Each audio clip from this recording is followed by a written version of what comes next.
Have you ever stayed silent, even though you had something important to say, just because you were worried about what people might think? Maybe in a meeting at work, or in a group chat with friends, or even when posting something online. You pause, you hesitate, you imagine every possible reaction. Will they like me? Will they judge me? Will they think less of me? And in that tiny, invisible moment, you start to shrink. Not because your opinion is invaluable, but because the fear of judgment feels louder than your own voice. Before we go any further, I want to say something important. If you're serious about understanding yourself, if you really want to stop letting fear and judgment control your life, subscribing to the human psychology isn't just an option, it's a key. Every video here is designed to show you exactly how your mind works, why you do what you do, and how to take control in ways most people never learn. Missing out on this channel is like walking past a door to your own growth and not even noticing it.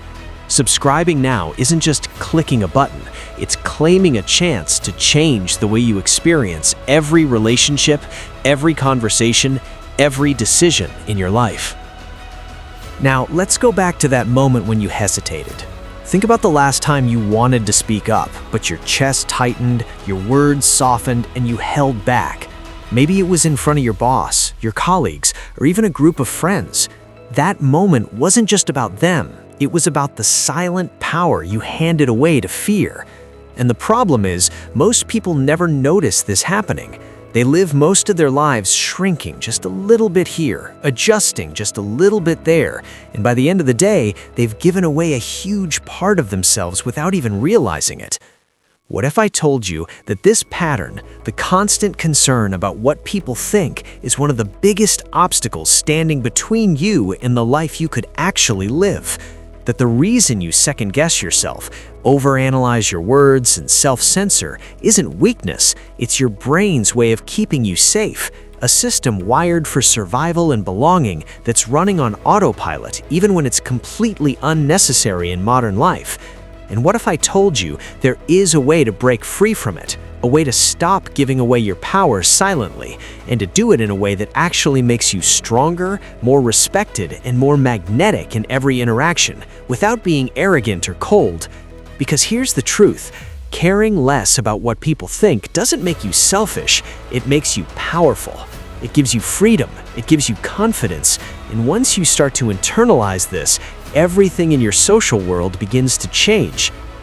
Think about the last time you posted something online and immediately started checking for likes, comments, or shares. Or maybe you sent a message to someone and then deleted it because you worried about how they'd react. That anxiety, that hesitation, that urge to edit or erase yourself, it's not just a quirk of personality, it's your nervous system responding to a very old survival mechanism. Thousands of years ago, being rejected by your tribe could literally mean danger. Being excluded could mean death. Your brain still reacts that way, even though most modern rejections are harmless and meaningless. Yet, despite knowing this intellectually, the feeling is real. The chest tightens, the mind races, you start to create stories. I said the wrong thing, I am boring, they don't like me, and without realizing it, you adjust yourself again, because the brain craves safety, even if it comes at the cost of authenticity. This is the trap most people don't see. The fear isn't really about people's opinions, it's about the internal discomfort that judgment creates inside you. And as long as you're trying to control how others see you to avoid that discomfort, you will always feel trapped. But here's the first shift that changes everything. Stop asking, "Do they approve of me?" and start asking, "Do I approve of myself in this moment?" That single question flips the source of your power from external to internal.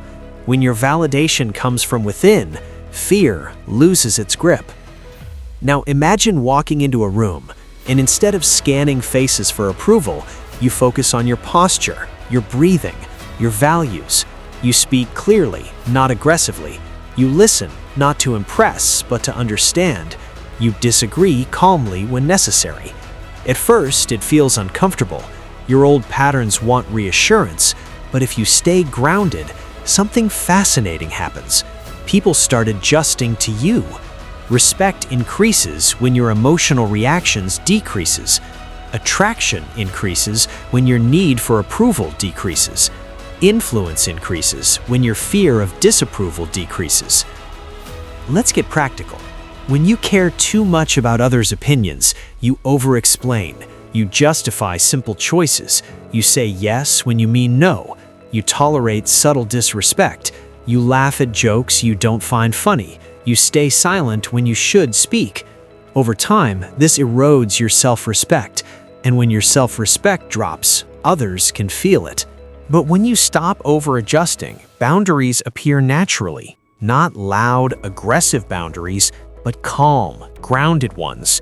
You say, "I'm not comfortable with that." You say, "I see it differently." You say, "No, thank you." And then you allow the silence that follows. That silence is power. Most people rush to fill it, but confident people do not. Stopping caring doesn't mean ignoring all feedback. That would be ego, not strength. The key is selective attention. Ask yourself, is this criticism coming from someone I respect and whose perspective truly matters? If not, their judgment has no place in your identity. There's another layer here. Sometimes we care too much because we haven't fully accepted ourselves. If you secretly doubt your worth, you're constantly looking for evidence that you're acceptable. Compliments feel like oxygen. Criticism feels suffocating. Your emotional state rises and falls with external reactions. True freedom begins with self-acceptance, not perfection, not pretending flaws don't exist, but acknowledging weaknesses without turning them into shame. Start practicing controlled authenticity immediately. Express a mild disagreement. Post something that reflects your real opinion. Wear what you genuinely like. Notice the anxiety, but don't run from it. Breathe through it. Slowly, your nervous system learns that authenticity is not danger, and something remarkable happens. Some people may drift away, but the ones who remain connect more deeply because they're interacting with the real you, not an edited version. Now, let's go deeper. Think about the times you've avoided saying what you truly think because you feared judgment. Maybe it was during a team project at work where your idea could have changed the outcome, but you stayed quiet. Or maybe it was during a dinner with friends and you nodded along even though you disagreed. You held back not because your thoughts weren't valuable, but because you cared too much about someone else's opinion. And the truth is, every time you do that, you give away a small piece of your personal power. This doesn't just affect how others see you, it affects how you see yourself. The more you bend to others' expectations, the less confident and grounded you feel. You start questioning your instincts, doubting your judgments, and overanalyzing even the smallest interactions. Your mind runs scenarios like a movie editor, cutting and splicing moments, imagining criticisms that will never actually come. And this internal chatter keeps you trapped, feeling like you're never enough, no matter how much you try. Here's the secret. You are enough. Even if someone doesn't like what you say or do, you don't need universal approval. And the sooner you internalize this, the more freedom you will experience in every aspect of your life. The people who truly matter, the ones who will respect, value, and even admire you, are drawn to authenticity, not performance. Let's make this real with a simple thought experiment. Imagine two people entering a social setting. One is constantly adjusting to fit in, smoothing over every potential conflict, softening every opinion, seeking approval. The other is calm, self-aware, and authentic, speaking their truth without aggression or apology. Which person commands respect? Which person is memorable? Which person draws people in without even trying? The answer is clear, and it's a lesson that applies to work, friendships, dating, and family interactions alike.